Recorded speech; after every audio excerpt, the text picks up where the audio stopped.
കേരള സർക്കാരിന്റെ കഴിഞ്ഞ 10 വർഷത്തെ വികസന നേട്ടങ്ങളും ഏലപ്പാറ ഗ്രാമപഞ്ചായത്തിന്റെ കഴിഞ്ഞ കാലയളവിലെ വികസനക്ഷേമ പ്രവർത്തനങ്ങളും പൊതുജന സമക്ഷം വിശദീകരിക്കുന്നതിനൊപ്പം അഭിപ്രായങ്ങളും നിർദ്ദേശങ്ങളും സ്വീകരിക്കുന്നതിനുമായാണ് വികസന സദസ്സ് സംഘടിപ്പിച്ചത്.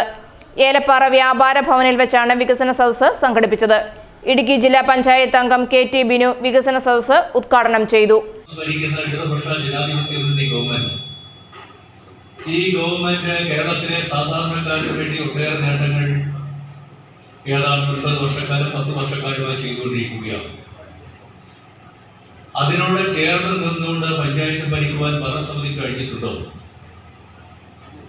ഇവിടെ ഒരു മെമ്പർ സൂചിപ്പിക്കുകയുണ്ടായി, റോഡുകളും പാലങ്ങളും ഒക്കെ കൂടുതലായി നിർമ്മിച്ചിട്ടുണ്ട് എന്ന് പറഞ്ഞു.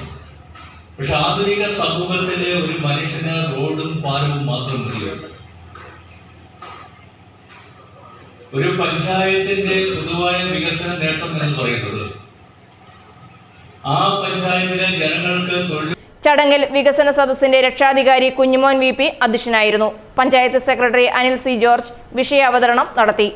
സംസ്ഥാന സർക്കാരിന്റെ വികസന നേട്ടങ്ങൾ, തദ്ദേശ സ്വയംഭരണ വകുപ്പ് മന്ത്രിയുടെ സന്ദേശം, ഏലപ്പാറ ഗ്രാമപഞ്ചായത്തിന്റെ വികസന നേട്ടങ്ങൾ എന്നിവ ചടങ്ങിൽ വെച്ച് ഡോക്യുമെന്ററിയായി അവതരിപ്പിച്ചു.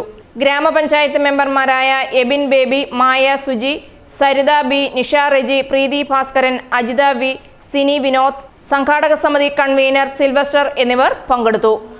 News bureau, Elappara.